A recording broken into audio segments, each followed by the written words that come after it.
નમસ્કાર દોસ્તો, આપ સૌનું હાર્દિક સ્વાગત છે આજના આપણા સેશનમાં. દોસ્તો, આજનો આપણો સેશન છે એ ખૂબ જ ઇમ્પોર્ટન્ટ સેશન છે, બરાબર છે, જેની અંદર આપણે કવર કરીશું દશાંશ અપૂર્ણાંક. ઠીક છે, પરંતુ દશાંશ અપૂર્ણાંક જે છે એને સ્ટાર્ટ કરતાં પહેલાં આપણે એક સિમ્પલ એક એક્ઝામ્પલ્સ આવતા હોય છે જેને એક વખત જોઈ લઈએ. દેખો દોસ્તો, આપણને કન્વર્ટ કરવાનું પૂછાય છે મિક્સ્ડ નંબર્સમાં. Convert into the mixed numbers, બરાબર. મિક્સ નંબર્સમાં કન્વર્ટ કરવાનું પૂછાય છે. હવે મિક્સ નંબર્સમાં કન્વર્ટ કરવાનું કેવી રીતે પૂછાય છે? આપણે પહેલાં જે ઇમ્પ્રોપર ફ્રેક્શન જે છે, બરાબર છે, આપણે ઇમ્પ્રોપર ફ્રેક્શનમાં કન્વર્ટ કરવાનું શીખી ચૂક્યા છે. જેમ કે આપણને 1.2 એવું આપ્યું હોય તો આપણે એને ડાયરેક્ટલી કન્વર્ટ કરીએ છીએ. કેવી રીતે કરીએ છીએ? આને કન્વર્ટ કેવી રીતે કરીશું આપણે? 7 એકા 7 વત્તા 2, 7 વત્તા 2 ભાગ્યા નીચે 7 તો છે જ, એટલે કે 9/7. ઓકે, તો આ રીતે આપણને આવડે છે. પરંતુ જો અગર ઉલટું પૂછે છે આપણને મિક્સ નંબર્સમાં કન્વર્ટ કરવાનું પૂછે છે. જેમ કે માની લો કે 12/11 જે છે એને કન્વર્ટ કરો.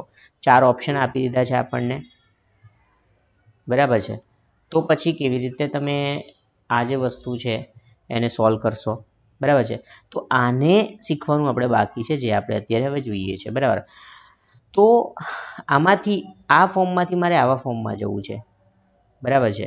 તો એના માટે શું કરીશું આપણે? દેખો ગાઈસ, ઉપર જે અંશ આપેલો છે ને, અંશના ભાગલા પાડવા પડશે એવા ભાગ કે જે નીચે આપેલા છેદ વડે ભાગી શકાય છે. તો આપણે અહીંયા જોઈએ કે 12 જે છે એમાંથી હું 11 + 1 લખી દઉં, બરાબર. 12માંથી હું 11 + 1 લખું, નીચે 11 રાખું, બરાબર. તો શું થઈ શકે છે? તો દરેકને એક એક વડે ડિવાઈડ કરી દઈએ એટલે 11/11 વચ્ચેનું પ્લસ છે એમનું એમ, અને 1/11. તો 11/11 એ તો શું થઈ જાય છે? સરખા છે એટલે 1 થઈ જાય છે. 1 + 1/11 એટલે 1 છે એની ઉપર બીજું 1/11 એટલે એને કહીએ છીએ આપણે 1.111, બરાબર. એટલે 1.1/11. તો આનો જે રાઈટ આન્સર આવે છે 1/111. હવે આ જે વસ્તુ છે, દેખો દોસ્તો, આ જે વસ્તુ છે એ આખી આ રીતે સોલ્વ થાય છે, બરાબર છે. અને ઘણી વખત આપણને આ રીતની જે રીત છે એની પર્ટિક્યુલર આ રીત મેં તમને બતાવી છે, પરંતુ આ રીતનો ઉપયોગ કરતાં અગર ના આવડે તો ત્યાં આપણો માર્ક્સ જે છે નેગેટિવ થઈ જવાની શક્યતા રહેલી છે. બટ ઓએનજીસીની અંદર નેગેટિવ માર્કિંગ નથી, ચિંતા કરવાની જરૂર નથી. નો નેગેટિવ માર્કિંગ નથી. નેગેટિવનો મારો કહેવાનો અર્થ એમ છે કે તમારો જે આવનારો માર્ક્સ છે, જે તમને આવડતું હતું ને એના કારણે જે માર્ક્સ આવતા હતા એ માર્ક્સ તમારા જતા રહેશે, બરાબર. તો દોસ્તો, જે 36/14, દેખો બીજો એક ક્વેશ્ચન જોઈએ 36/14. આ જ રીતે કન્વર્ટ કરવાનું છે એને આપણે શામાં? તો કે મિક્સ નંબર્સમાં કન્વર્ટ કરવાનું છે. ઓકે, તો અહીંયા આપણે જોઈએ 36ના એવા ભાગ પાડીએ કે જે 14નો ગુણાકાર હોય. દેખો રીત શું છે? 36ના એવા ભાગ કે જે 14નો ગુણાકારમાં છે, 14ના ગુણાકારમાં છે. તો આપણે શું કરવાનું? 14નો ઘડિયો બોલવાનો. 14 એકા 14, 14 દુ 28, બરાબર છે. 14 તરી 42. 42 જે સંખ્યા છે એ 36 કરતાં વધી જાય છે, એટલે આપણે શું કર્યું? 14 એકા 14, 14 દુ 28, એટલે 28 રાખીએ અને 28માં કેટલા ઉમેરીએ તો 36 થાય. તો 28માં આપણે બીજા 8 ઉમેરીએ તો 36 થાય. નીચે કોણ છે? 14 છે, બરાબર. હવે આને અલગ અલગ આપી દઈએ તો 28 જે છે એના ભાગ્યા 14 વત્તા 8/14, બરાબર છે. તો 28 જે છે 14 દુ 28 થશે એટલે 2 બચે છે, તો 2 + 8/14 થશે. હવે 8ના અડધા કેટલા થાય છે? 4, અને 14ના અડધા થશે 7. તો આપણો જવાબ શું આવે છે? 2.4 જે છે બેઝિકલી એ આપણો શું છે? જવાબ આવે છે આ કેસમાં, બરાબર છે. અહીંયા 8 છે અને નીચે 14 છે. 14ના અડધા 7 અને 8ના અડધા 4, એટલે 2.4 એ આપણો શું છે? જવાબ છે. તો આપણે એને કન્વર્ટ કર્યું છે. પરંતુ દોસ્તો, આ જે છે આપણે સીધી રીતથી ગયા છે, બરાબર છે. આપણે કેવી રીતે ગયા? સીધી રીતથી ગયા છે, બરાબર છે. અને જો આપને આ વસ્તુ આવડતી નથી, એટલે કે જો તમે લોકો આ રીતે એને કન્વર્ટ નથી કરી શકતા, તો પછી આપણે કેવી રીતે સાચો આન્સર ટીક કરીશું. આ જે મેથડ મેં તમને બતાવી, આ મેથડનો તમે ઉપયોગ ના કરી શકો અથવા તમને ના આવડે તો પછી એનો કેવી રીતે ઉપયોગ કરીશું, એની શોર્ટ ટ્રીક અથવા એની એક કોન્સેપ્ચ્યુઅલ ટ્રીક આપણે જોઈ લઈએ. દેખો ગાઈસ, માની લો કે મારી પાસે છે 3/2 અને 3/2 જે છે એને મારે મિક્સ નંબર્સમાં કન્વર્ટ કરવાના છે, બરાબર છે. તો મિક્સ નંબર્સમાં કન્વર્ટ કરવાના હશે તો એના માટે મને અહીંયા શું કહ્યું હશે? 4 ઓપ્શન તો આપ્યા જ હશે, બરાબર છે. A, B, C અને D એમ 4 ઓપ્શન હશે. ઘણી વખત દોસ્તો કેવું બને છે કે આપણને આવડતી રીત ઉપરથી નહીં પરંતુ ઓપ્શન ઉપરથી, જે ઓપ્શનો આપ્યા હોય ને એ ઓપ્શન ઉપરથી જવાબ લાવતા શીખવું પડે છે, બરાબર. કારણ કે આપણી રીતથી ઘણી વખત આપણા જવાબ જે છે એ ખોટા પડી શકે છે અને આપણે ખોટા જવાબ પાડવાના નથી. એટલા માટે બની શકે કે આપણે ઓપ્શનમાંથી જવાબ શોધીએ, બરાબર છે. હવે દેખો ઓપ્શન કેવો હશે? 1.1/2 આવો એક ઓપ્શન હશે, બરાબર છે. આપણી પાસે એક બીજો ઓપ્શન હશે 1.2/3. ત્રીજો એક ઓપ્શન હશે 2.1/3. માની લો ચોથો એક ઓપ્શન છે કે 1.1/3, બરાબર. 4 ઓપ્શન મને આપ્યા છે. આનો રાઈટ આન્સર શું છે એ આપણે પહેલા રીતથી જઈએ તો શું કરીએ? 3ના 2 ભાગ પાડીએ, એક છે 2 + 1/2, બરાબર છે. તો હવે 2/2 + 1/2 કરીએ તો અહીંયા શું થઈ જાય છે? આ બંને કેન્સલ થઈ જશે તો 1 + 1/2 એટલે કેટલું મળે છે મને? 1.1/2. આ તો આપણે રીતથી ગયા. આ કઈ રીતે કર્યું છે આપણે? રીત મુજબ. પરંતુ ઓપ્શન મુજબ આપણે કેવી રીતે કરીશું? ઓપ્શન મુજબ આ દાખલો સોલ્વ કરવો હોય તો કેવી રીતે સોલ્વ કરીશું? દેખો, આપણે તો એક વસ્તુ જાણીએ છીએ કે આ 4 ઓપ્શનમાંથી એક જ ઓપ્શન તો રાઈટ છે જ, બરાબર છે. અને આપણને ઊંધી રીતે તો ફાઇન્ડ કરતા આવડે જ છે. આપણને દેખો દોસ્તો 1.2/3 જે છે એના ઉપરથી નંબર શોધતા તો આવડે જ છે, બરાબર. આપણે ઇમ્પ્રોપર નંબર તો શોધી શકીએ જ છે. કેવી રીતે? દેખો 3 × 1 કેટલા થશે? 3. એમાં 2 ઉમેરીએ, 3 ને 2 5/3. તો આ જે નંબર છે 1.2/3 એમાંથી આપણે આમાં ફેરવીએ તો શું થાય છે? 5/3. શું અહીંયા 5/3 છે? નથી. તો આ આપણો આન્સર ખોટો છે. પછી 2.1/3 ની ચર્ચા કરીએ. 2.1/3, 3 દુ 6, 6 + 1 7, 7/3. શું આ 7/3 છે? આ તો 3/2 છે. આ પણ ખોટું છે. અહીંયા ચેક કરીએ આપણે તો શું થશે? 3 × 3, 3 × 3, 3 ને 1 4, 4/3. અને શું આ 4/3 છે? નથી. તો આ પણ આપણો ખોટો છે.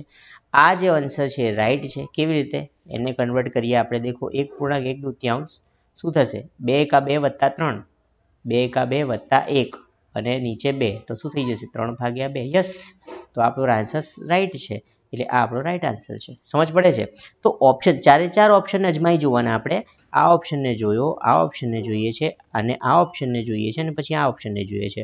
તો ફાઇનલી ચારેમાંથી કોઈ એક તો રાઈટ ઓપ્શન છે જ. એટલા માટે આ ઓપ્શન જે છે એને જોઈશું આપણે. તેના ઉપરથી આપણને આ વસ્તુ મળી જાય છે અહીંયા આ મુજબ.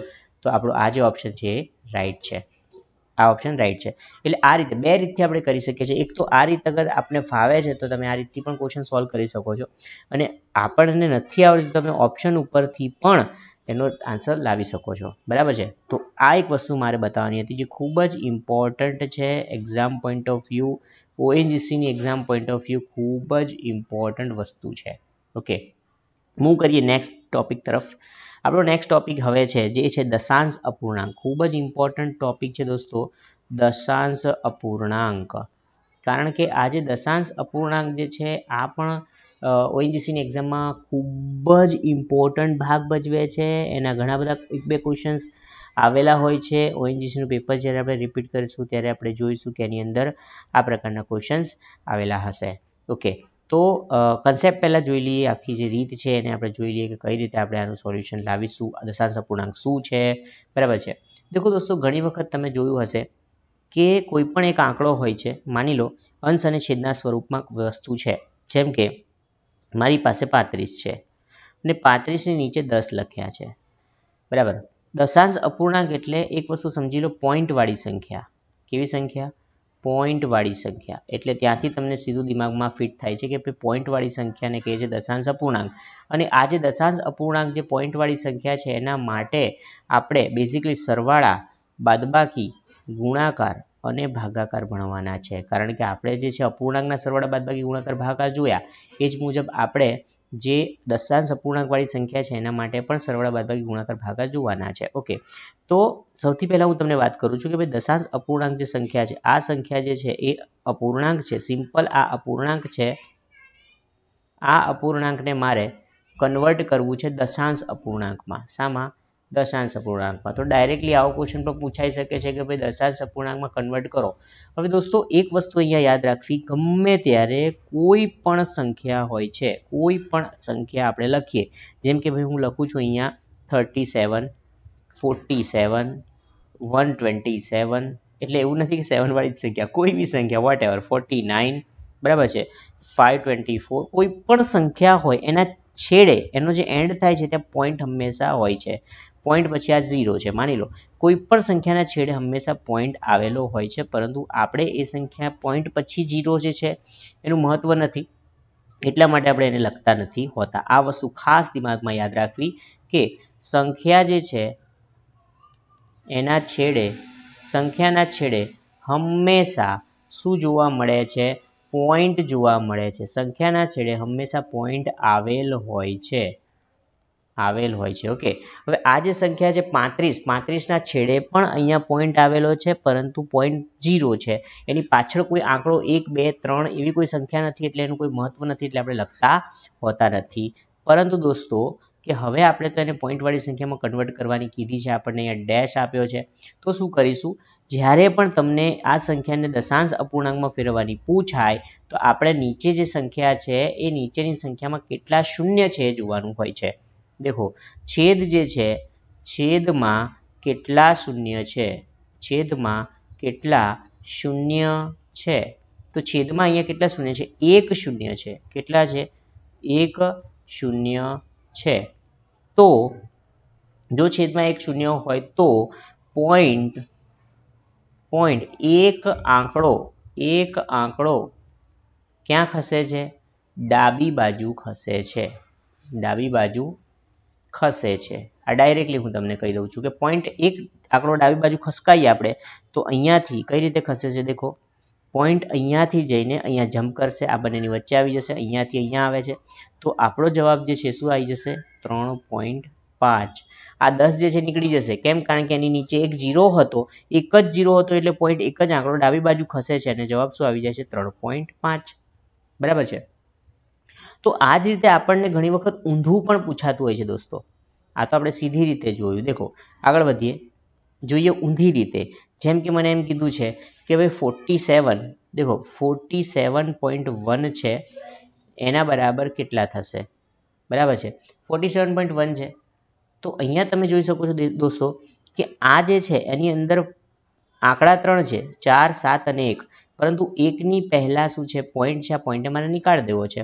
તો હું શું કરું કે 471 ને એમને લખી દઉં છું, બરાબર, કારણ કે મારે પોઈન્ટને નીકાળી દેવો છે. હવે પોઈન્ટને નીકાળીશું તો પોઈન્ટ પછી કેટલા આંકડા છે? એક જ આંકડો છે, નંબર 1 નથી, આંકડો 1 છે, બરાબર. નંબરની વેલ્યુ કોઈ બી હોઈ શકે, પરંતુ અહીંયા આંકડો 1 છે, તો એક આંકડો છે એટલે નીચે એક 0 આવે એવી સંખ્યા મૂકવાની, જે સંખ્યા કઈ છે? 10 છે. એટલે આનું કન્વર્ઝન શું થયું? 471 ભાગ્યા 10. જેમ કે હું તમને ફરીથી એમ કહું કે ભાઈ 4.71 છે, તો 4.71 ને મારે અહીંયા કન્વર્ટ કરવું છે, તો કેવી રીતે કરીશું? દેખો, મારે પોઈન્ટને નીકાળી દેવો છે, એટલે આપણે પોઈન્ટને નીકાળી દઈએ. ચલો 471, પરંતુ પોઈન્ટ પછી કેટલા આંકડા છે? 2 આંકડા છે, તો આપણે 2 શૂન્ય આવતી હોય એવી સંખ્યા મૂકવાની, એટલે એ સંખ્યા શું થઈ જાય છે? 100 થઈ જાય છે, બરાબર. તો આ જે છે એ આપણે ઉલટું જોયું, ઊંધું જોયું, બરાબર. જ્યારે આપણને માની લો કે 1225 છે, 1225 ભાગ્યા 100 પૂછ્યું છે, એને દશાંશ અપૂર્ણાંકમાં ફેરવવા છે. શામાં ફેરવવા છે? દશાંશ અપૂર્ણાંકમાં ફેરવવા છે. તો દશાંશ અપૂર્ણાંકમાં ફેરવવા માટે હું શું કરીશ? દેખો, આ જે સંખ્યા છે એની નીચે 0 કેટલા છે એ જોવું ખૂબ જરૂરી છે. એની નીચે દોસ્તો ટોટલ 2 0 છે, અહીંયા જોઈ શકીએ છીએ આપણે ટોટલ 2 0 છે. હવે 2 0 છે તો અહીંયા રહેલો જે પોઈન્ટ છે, અહીંયા જે પોઈન્ટ છે એકચ્યુઅલી એ પોઈન્ટ 2 આંકડા, એટલે 1 અને 2, અહીંયાથી આ 1 અને 2 એમ 2 આંકડા ખસકીને અહીંયા આગળ આવી જાય છે, એટલે 12 અને 25 અહીંયા અહીંયા એ પોઈન્ટ આવી જાય છે, બરાબર. તો જ્યારે 100 ને મારે નીકાળવો છે, અહીંયાથી આપણે 100 ને શું કરીએ છીએ, નીકાળીએ છીએ, એટલે એ દશાંશ અપૂર્ણાંકમાં ફેરવી દઈએ છીએ અને એનું ઊંધું માની લો કે 0.625 છે, બરાબર. ખૂબ જ ઇમ્પોર્ટન્ટ, માની લો 0.625 છે, તો મારે અહીંયા અંશ અને છેદના સ્વરૂપમાં આને ફેરવવું છે. તો શું કરીશ હું, દેખો પોઈન્ટ પછી કેટલા આંકડા છે, 3 આંકડા છે, તો પોઈન્ટને નીકાળી દેવો છે એટલે 625 થઈ જશે અને નીચે 3 0 ધરાવતી સંખ્યા એટલે થઈ જશે 1000. તો આ જે છે એનો જવાબ આવે છે, બરાબર. એ જ રીતે દેખો દોસ્તો, ઘણી વખત આપણને આ પ્રકારના અલગ અલગ પ્રકારના ક્વેશ્ચન પૂછાય છે જે કન્ફ્યુઝન ઉત્પન્ન કરે છે. જેમ કે દેખો, માની લો કે મારી પાસે સંખ્યા છે, કોઈ પણ સંખ્યા આપણે ધારી લઈએ, જેમ કે 37 છે, બરાબર. 37 ની નીચે 1000 છે. કેટલા છે? 1000. હવે આને મારે કન્વર્ટ કરવાનું છે દશાંશ અપૂર્ણાંકમાં, તો કેવી રીતે કરીશું? દેખો દોસ્તો, સૌથી પહેલા 1000 નથી રાખતા, 100 રાખીએ છીએ એટલે આપણો આઈડિયા અહીંયા ક્લિયર થાય. દેખો, માની લો કે 100 જ છે, 2 જ મીંડા છે, ઓકે. હવે શું થઈ રહ્યું છે કે મારે આને દશાંશ પૂર્ણાંકમાં ફેરવવું છે, દશાંશ અપૂર્ણાંકમાં. તો અહીંયા આપણે પોઈન્ટ અહીંયા હશે પહેલા, જે આપણે લખતા નથી હોતા જનરલી. 2 નીચે 2 0 હોવાના કારણે આપણે પોઈન્ટ જે છે 2 આંકડા ડાબી બાજુ ખસશે, તો આ એક આંકડો અને બીજો આંકડો ખસીને 3 ની આગળ આવી જાય છે. તો પોઈન્ટ અહીંયાથી ખસીને 1 અને પછી 2, એટલે 1 અને 2 એમ અહીંયા આવી જાય છે, આગળ આવી જાય છે, એટલે 0.37 થઈ જશે. પરંતુ માની લો કે આ જ રકમ છે અને એની અંદર 2 ની જગ્યાએ 3 0 છે, તો પછી આપણો જે પોઈન્ટ છે એ કેટલા આંકડા આગળ ખસશે? 3 આંકડા આગળ ખસશે. પરંતુ આગળ ખસવા માટે તો આંકડા જ નથી, અહીંયા દેખાય છે. મારે આ 1000 ને કાઢી નાખવા છે, તો અહીંયા દેખો આ પોઈન્ટ જે છે એ એક આંકડો, આ 1 આ 2, હવે ક્યાં ખસશે? આગળ સંખ્યા જ નથી. તો આગળ સંખ્યા નથી તો આપણે શું મૂકવાની? ત્યાં 0 મૂકી દેવાનો હોય છે, બરાબર. તો એ નીચે 3 0 છે એટલે 3 આંકડા ખસવો જોઈએ પોઈન્ટ. તો આ 1 2 અને આ 0 મૂકી દીધો, એના પછી આપણે અહીંયા પોઈન્ટ મૂકી દઈશું અને અહીંયા આગળ 0 મૂકી દઈશું, એટલે કેટલું થઈ જાય છે? 0.037.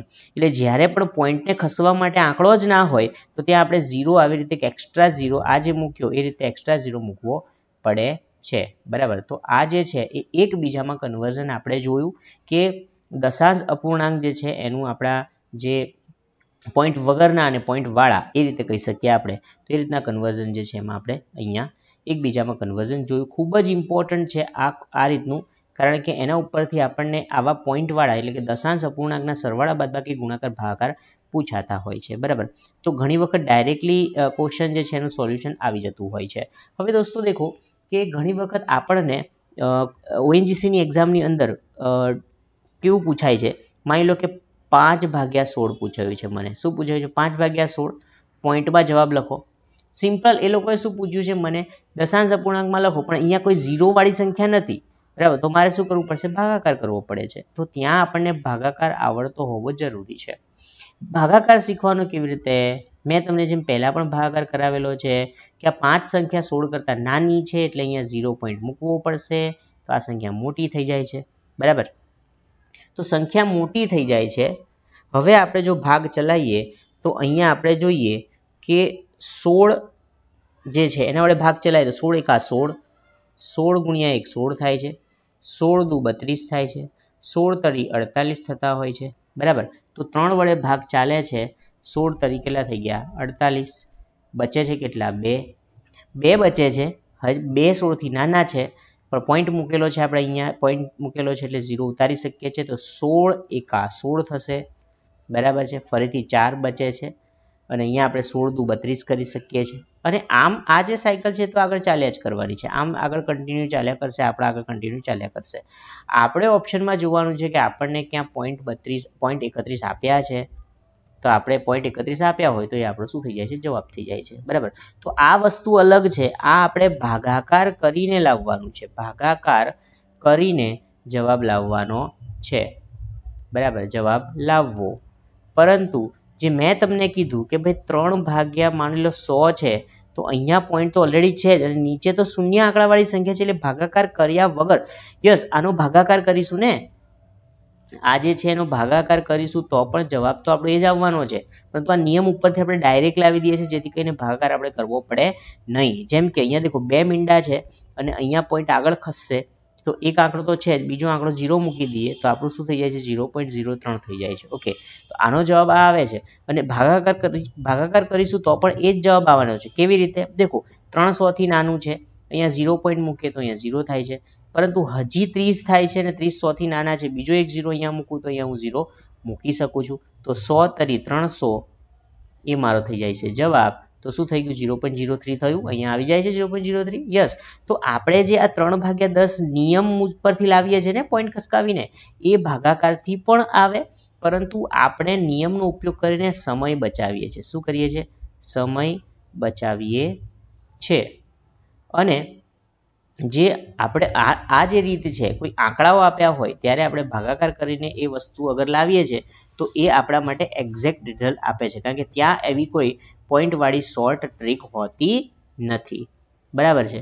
તો દોસ્તો આ આપણે જોયું કેવી રીતે દશાંશ અપૂર્ણાંક જે છે એમાં આપણી સંખ્યાને ફેરવવાની. બરાબર. તો આજના સેશનમાં માત્ર આટલું. મળીશું નેક્સ્ટ સેશનમાં, અને નેક્સ્ટ સેશનની અંદર આપણે આજે દશાંશ અપૂર્ણાંક છે ને સરવાળા બાદબાકી ગુણાકાર અને ભાગાકાર જે છે એને કન્ટિન્યુ કરીશું, જે ખૂબ જ ઇમ્પોર્ટન્ટ છે. બરાબર. તો ત્યાં સુધી આપ સૌ પ્રિપેરેશન કરતા રહો. મળીએ નેક્સ્ટ સેશનમાં. જય હિન્દ, જય Bharat. Thank you so much.